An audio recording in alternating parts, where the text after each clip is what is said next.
Hey guys, welcome to another class for calculus. So today we shall continue with maxima and minima, but particularly we are going to start with something called the first derivative test. So I'll first of all write the first derivative test, and then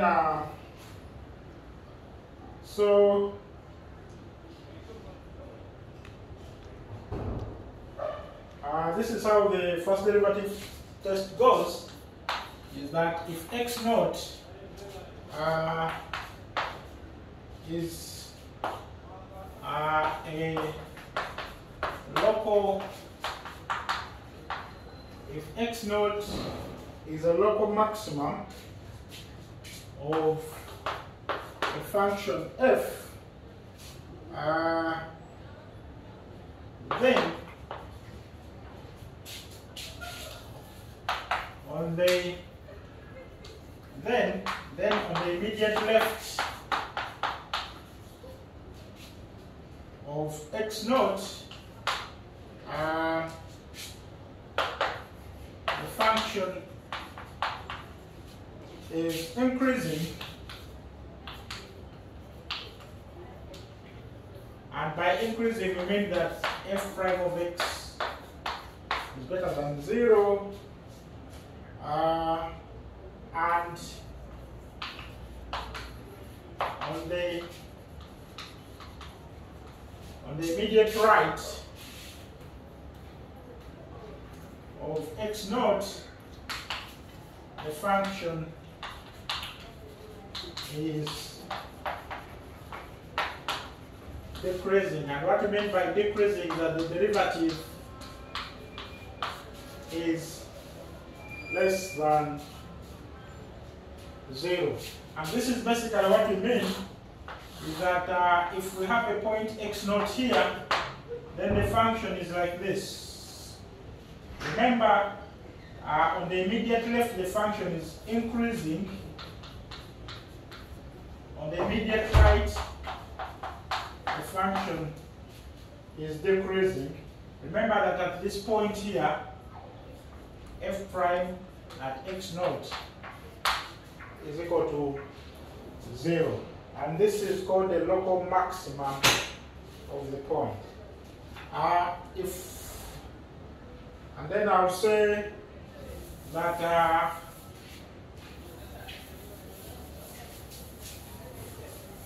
for minimum, so I'll say likewise,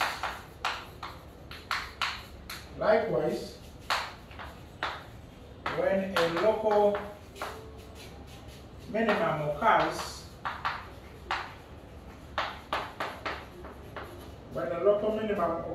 at x naught, the above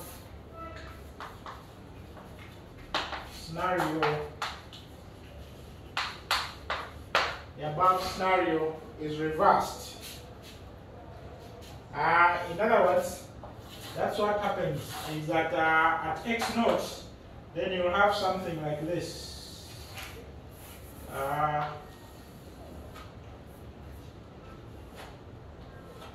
And in there, on the immediate left, you have a decrease, whereas on the immediate right, you have an increase. Whereas at this point here, f prime at x naught is equal to 0. And this one is called the local minimum.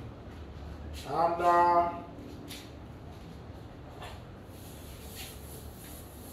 so we say that now there are instances where the function is increasing both on the left and on the right of the critical point, or it's decreasing both on the left and the right of the critical point. And we say that if x naught is a critical point, which f is increasing in the immediate left and immediate right,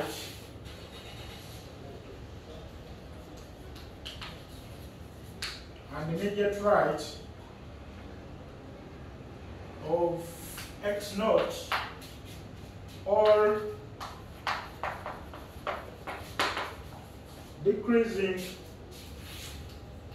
in the immediate left and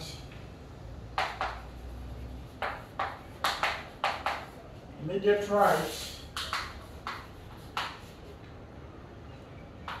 of x naught, then x naught is neither a local maximum nor a local minimum. And if we tried to sketch this,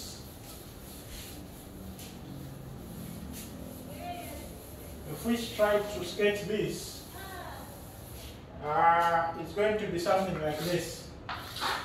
So this is at the x naught. You either have an increase and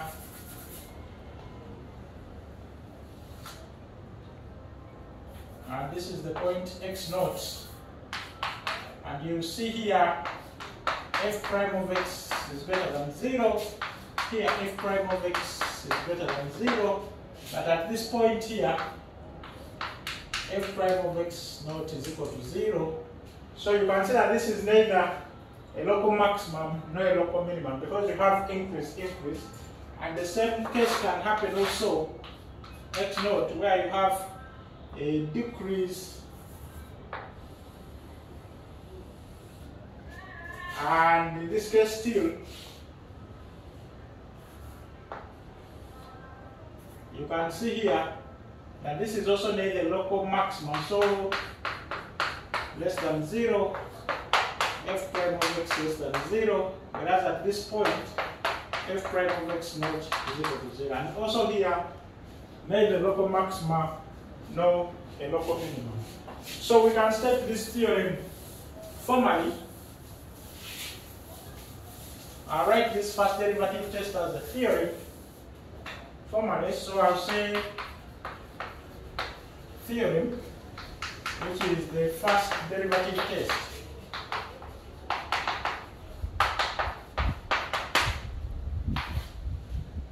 Which is the first derivative test, and say, let's see, the critical number of f and f continuous at C, and we say that if there exists a delta greater than 0 such that the delta here is just going to help us to say on the immediate left and the immediate right. It's just a small number added to C or subtracted from C, so that you can talk about immediate left or immediate right. Such that at A, f prime of x less than 0 for all x in the immediate left, C minus delta C, and f prime of x greater than 0 for all x on the immediate right, C plus delta, then f of C, this is decreasing, increasing, is a local minimum. Is a local minimum. Part B, if f prime of x greater than 0 for all x in c minus delta c, that's on the immediate left, and f prime of x less than 0 for all x in c plus delta, that's on the immediate right, then f of c is the local maximum. And then finally, part C, we say f prime of x has the same sign, no change in sign. Has the same sign on c minus delta c union c plus delta on both the immediate left and the immediate right, then f of c is neither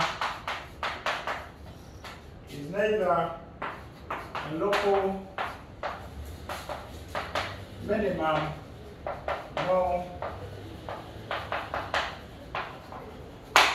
no maximum. I'll, for example, do an example here for some of you to see what we are trying to do.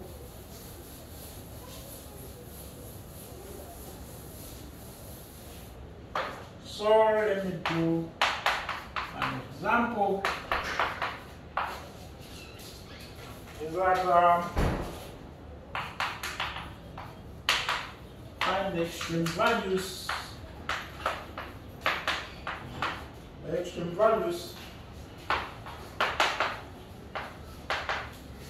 of the given function and sketch its graph.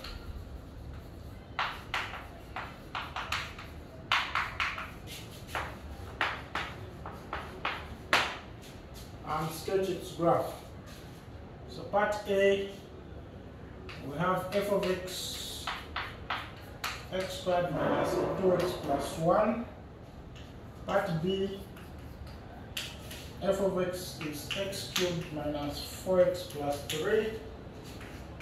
Part C, f of x is absolute value of x squared minus 5x plus 6. And part D, f of x is x squared plus 1 over x. Of course, I'm not going to do all of them. I'll talk about a few of them, and then you guys can do the rest. So, for example, if we look at part A and say f of x is x squared minus 5x plus 1. By the way, minus 2x. I don't know if you guys can observe that this is actually the same as x minus 1 all squared. In fact, if we sketch this, okay, I will not sketch this at first. I will tell you, we need to find the critical values, critical numbers. So what is f prime of x? F prime of x will be 2x minus 1. Remember, at the critical numbers, you equate the derivative to 0, which implies that we only have one critical number, x is equal to 1. Now, you need to say on the left of 1 and on the right of 1, what is the sign of the derivative. So you can see that for x less than 1, the derivative is negative. In fact, if you say this is 1, and then you say on the left and on the right, and then you write the sign of the derivative. So, on the left of 1, if x is less than 1, this is negative, so the derivative is negative. On the right, this is positive. If x is bigger than 1, x minus 1 is positive. So the graph is going to look like this, decreasing on the left, increasing on the right. So it means that x is equal to 1 is actually a local minimum. So f of 1, which is the same as 1 minus 2 plus 1, which is 0, is a local minimum. In fact, we can also call it a global absolute minimum because it's the only minimum we have. If you sketch now the graph, you can see that at x is equal to 0, y is going to be equal to 1, and at y is equal to 0, x is equal to 1. So this is a quadratic looking up. The reason it does not cut the x-axis twice, like going down, is because it only has one x value when y is equal to 0. And this is at x is equal to 1, y is 0, and then when x is equal to 0, y is equal to 1. This is y is equal to x minus 1 all squared. And you can see, you can already see from here that on the left you have a decrease, on the right you have an increase, so we have a minimum there. If you look at part B, for example,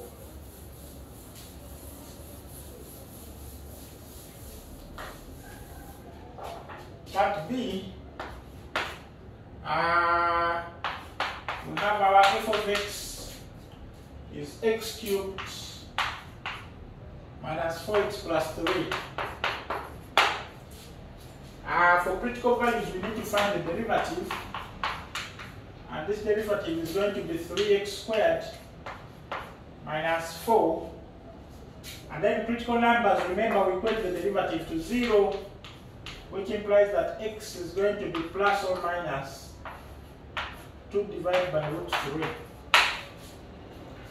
Remember, root 3 is 1 point something, so it means that, let's say probably square root of 3 is 1.7, I think, because it's 1.7, so 2 divided by 1.7, you'll get about 1 point something, 1.2, 1.4. So, now, you're going to say on the immediate left and the immediate right, what is the sign of the derivative? In fact, if you write this, it means that our derivative, f prime of x, in fact, can be written as x minus 2 over root 3 into x plus 2 over root 3. We can actually write it like that. And when we write it like that, you can see that if x is less than, anyway, so maybe I'll just write it like this and say, let me leave it there so that some of you don't get confused. I'll say this is negative 2 over root 3. We are taking the sign of the derivative left and right, and then we also do 2 over root 3 on the left and right, and then we take the sign of the derivative. So, you can see, if you say negative 2 over root 3, come here, pick a number on the left of negative 2 over root 3. So you're going to pick a number whose magnitude is a bit bigger than this. If you put it here, you'll find that this is going to be a positive.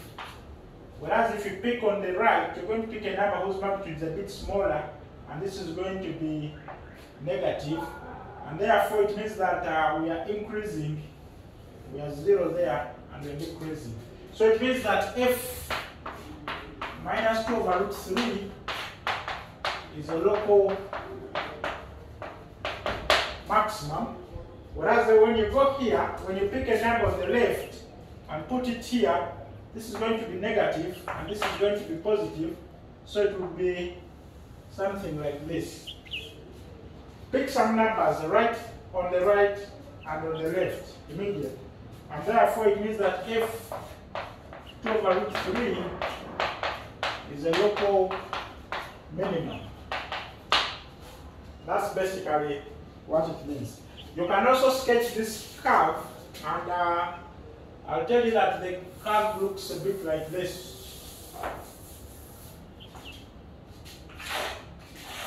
Of course, when x is equal to 0, y is 3. When y is equal to 0, x is 1, and then I'll say this is 1.5 and so on. And then so we have something like this.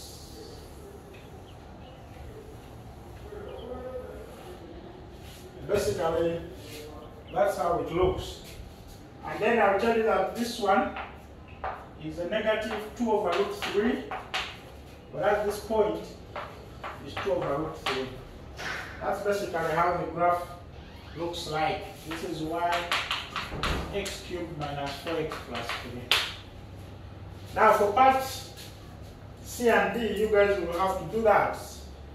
Maybe what I can do for you is I can sketch for you, for part C, I can do the sketch. So we have an f of x, which is the absolute value of x squared minus 5x plus 6. Some of you might get disturbed by the absolute value, but take off the absolute value first and say, if I have a function like this, x squared minus 5x plus 6. If I sketch this, how does the graph look like? This is a quadratic looking up.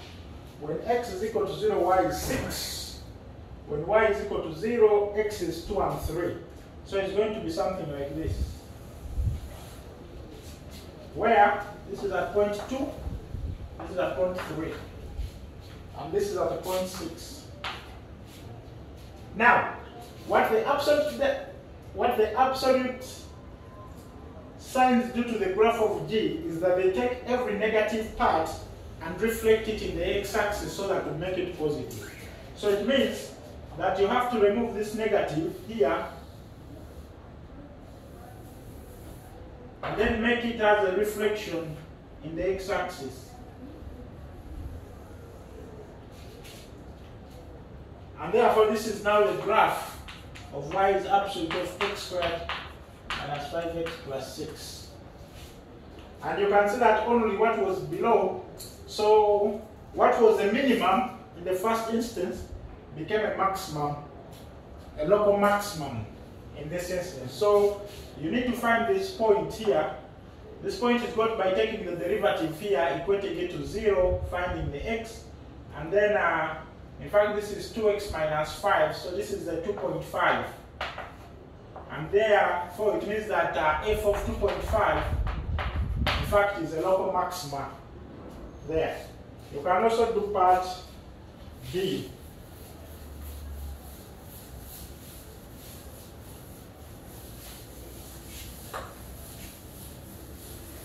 Now, what we are going to do now is that we are going to do some examples of problems which you have to formulate. You're just given a word statement, so you're going to formulate a mathematical problem and then use the derivative to find a solution to the given problem. And I'll do this by giving some examples. So let me do an example.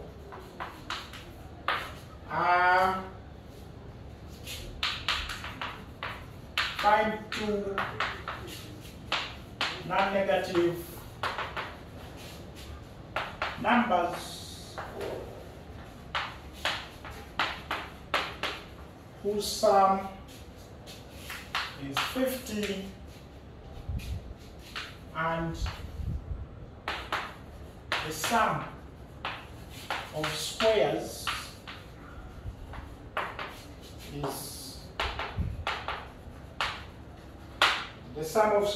is minimum. So this is an example of such a problem.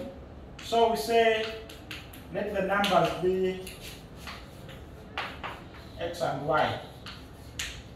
Remember, they have said they are non-negative numbers, so x and y both have to be greater or equal to 0. So the sum is 50,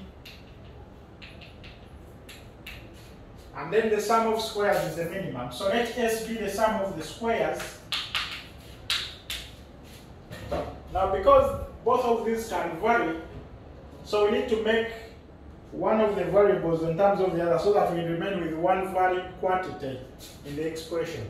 So from here, we have y is 50 minus x. So that s is x squared plus 50 minus x all squared. But we have that 0 less or equal to x less or equal to 50.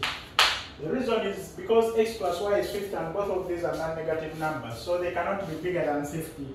Yet when you add them up, you get 50. Now, they have said that this s is a minimum.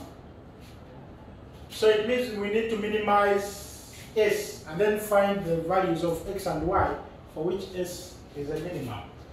So what we do is now minimize s. To minimize s, we need to find the critical values. S by dx equal to the derivative to 0, find the critical numbers.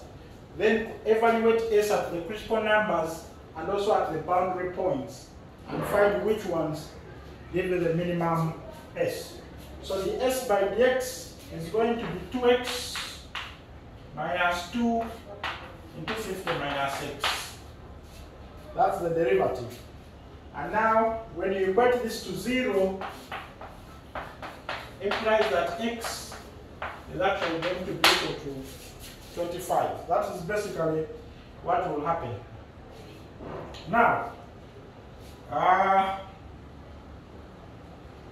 of course, I'll tell you that this 2x plus 2x, so this was like 4x minus 100. That's why I came up with that. So x is going to be 25. Now, you're going to evaluate s at the critical number 25, at 0, and also at 50. So what you have to do is we are going to say what is s of 0, what is s of 25, and then what is s of 50. And then you'll find that s at 0 is going to be 0 squared, 25 squared, 50 squared, so this is going to be 2500. You find that this is also 2500, whereas this 25, this is 25 squared, 625, 625, it's 250. And you can see that s is minimum at x is equal to 25. And because y is 50 minus x, y is also 25. So the numbers which gave s minimum are x is equal to 25 and y is equal to 25. Let us do another example.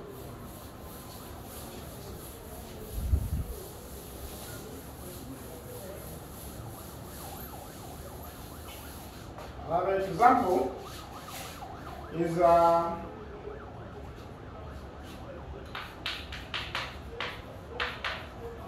find the right circular cone of largest volume.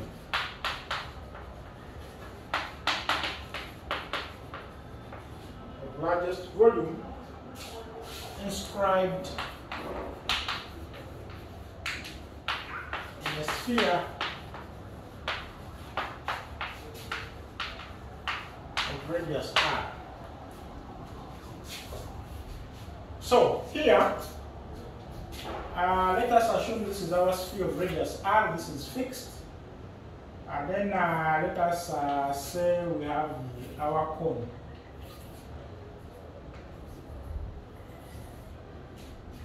If this is the center of the sphere, then the distance up to there is going to be r.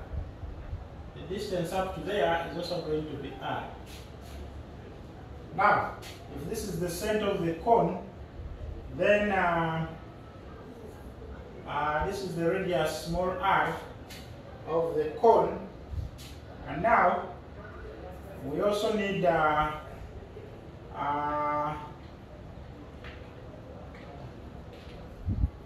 height of the cone is h. But if this is h and this is r, then this is going to be h minus r. That's basically what it's going to be. Now remember, what is the volume of a cone? Is a third pi r squared h, and a cone of largest volume. So we are talking about maximum volume here. But because r and h both can vary to make this maximum, we need to make one of them, express one of them in terms of the other. And now, if you look at this triangle here, this is the right triangle. By using Pythagoras, we know that r squared is going to be r squared plus h minus r squared. And this can give us an r squared as r squared minus h minus r squared. Remember, capital R is fixed, so it's a constant, and therefore we can write the volume of the cone as a third pi h into r squared minus h minus r squared. In fact, this can be simplified to a third pi h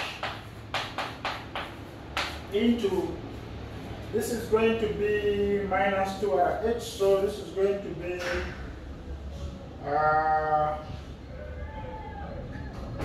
2rh. This is going to be 2rh minus,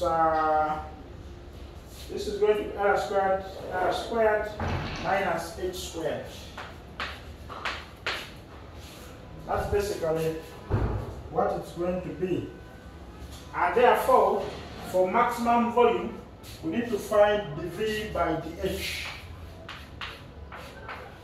By the way, here, you also have to note that 0 has to be less than H, less than 2R. Because when you look at this height, the maximum height that can be attained is the diameter of the sphere. So that is why 0 less than R less than 2. So you need to find the V by the H. And V by the H, if I take this H inside here, and I write my volume as a third pi into 2rh squared minus h cubed, then it's easy for me to differentiate. I'll say it's going to be a third pi into 4rh minus 3h squared. And remember, the critical numbers are got by equating the V by the H to 0, implies that H is equal to 0, all H is going to be 4R by 3. And now, what you need to do is to compute V at 0, V at 4R by 3, and then V at 2R, because these are the bounds. But this is also a critical number, so this, and this, and find which one of these gives you the maximum volume. And you find that the maximum volume is obtained at this point. This will be the maximum, and because this is the maximum, then you can also find the small radius, capital R, here. So, I'll give you some numbers to try out.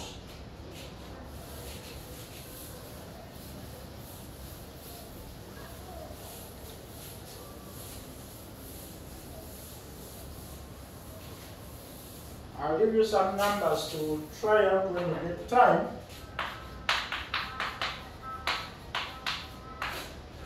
Exercise is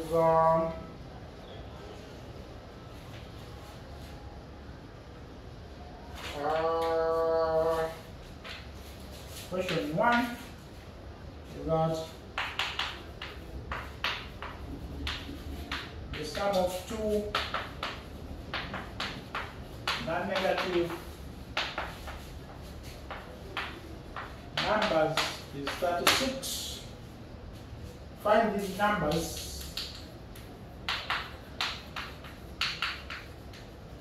Find these numbers if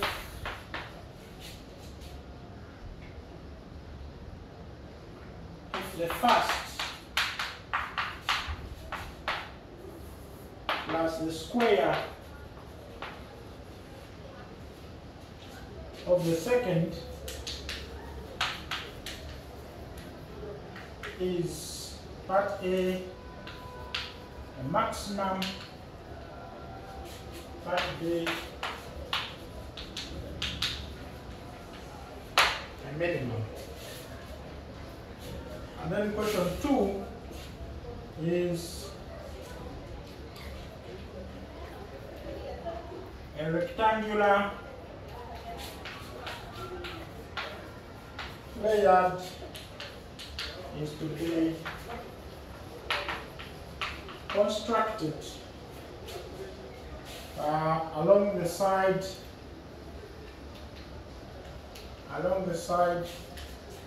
of a house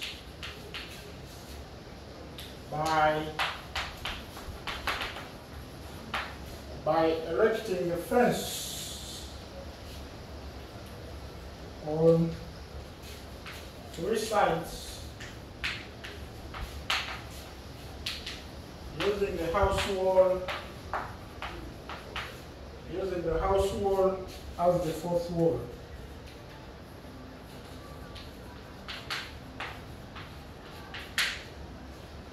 As the 4th wall.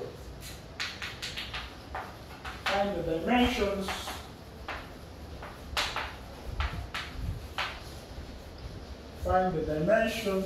that produce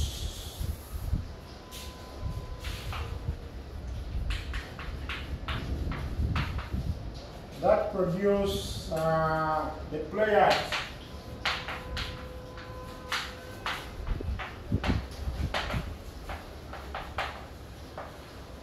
of maximum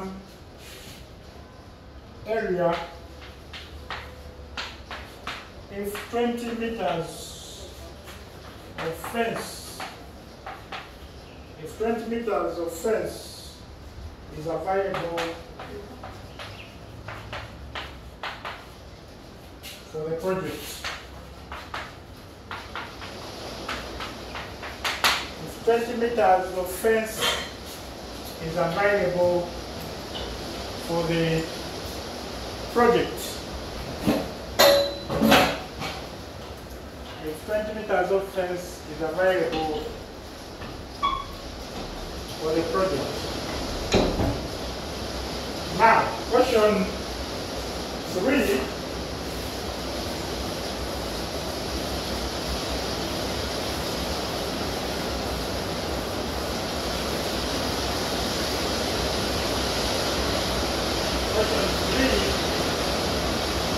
So it is raining, that is why you hear the noise. But I'll keep writing the questions on the board so that you guys can always. So here we have an open box.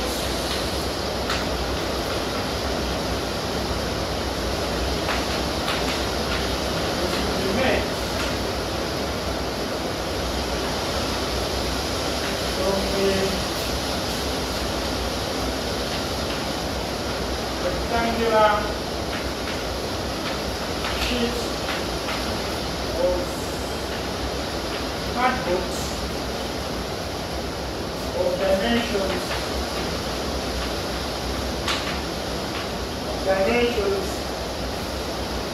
16 centimeters by 24 centimeters by cutting out squares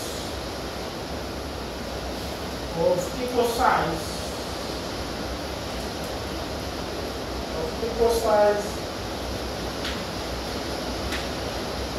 on each of the corners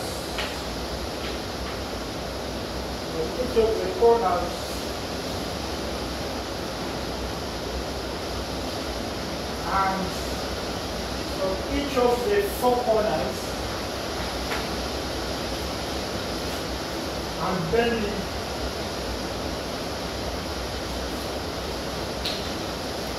up the slabs. Find the dimensions of the box.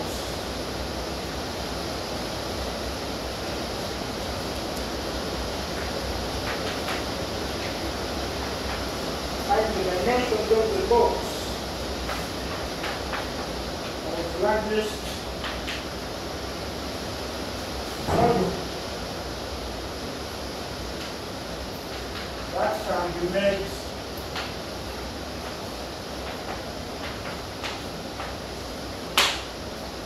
can be made this way. And then question 4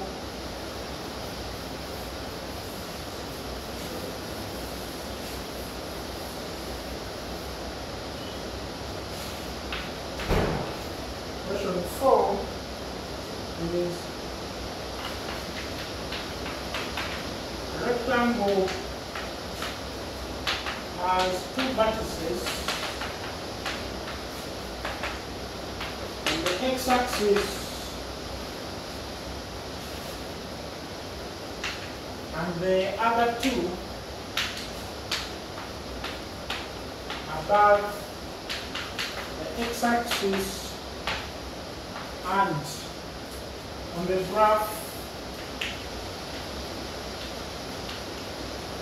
of y is equal to 4 minus x squared.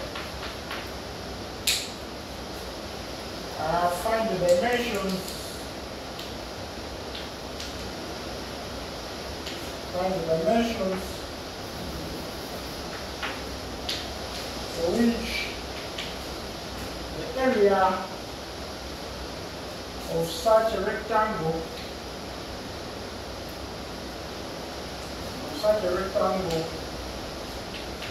is a maximum. The area of such a rectangle is a maximum. Question 5 is the sector of the circle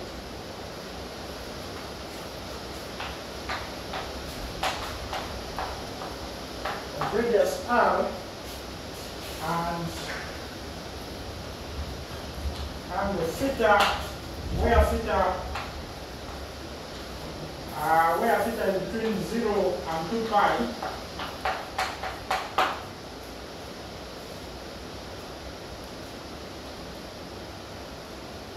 is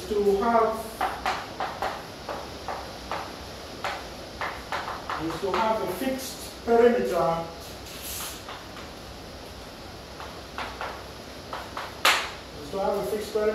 P.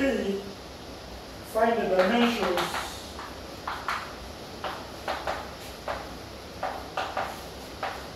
R. Find the dimensions R and theta that maximize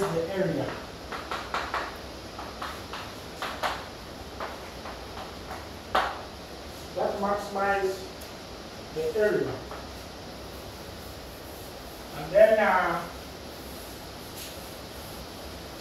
question 6.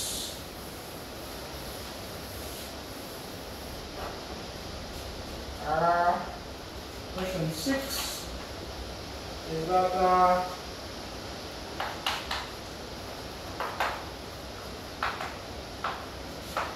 find the dimensions of the right triangle. By right triangle, we mean a triangle of this form. Of the right triangle with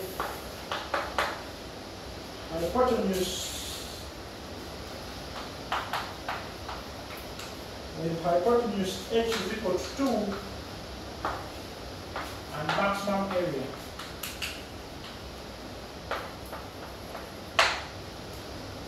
Then question 7 is find the dimensions of the rectangle of largest area that can be inscribed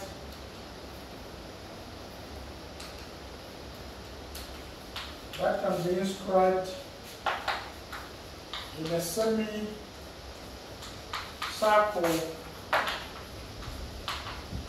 of radius 8 centimeters.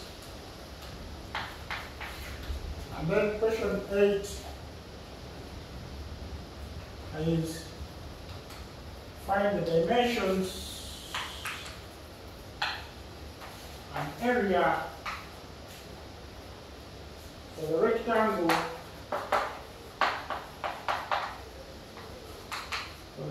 rectangle of maximum area that can be inscribed in a circle of radius 4.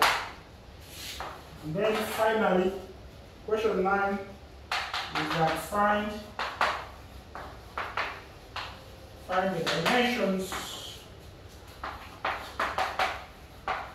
Find the dimensions of the rectangle of maximum area.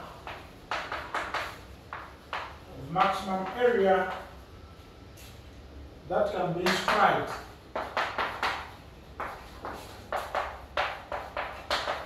That can be inscribed in the ellipse. In the ellipse, x squared plus 4y squared is equal to 4. X squared plus 4y squared is equal to 4. I think we shall stop there for now. And then, oh, my book has got off. And then next time we shall start on the mean value theorem.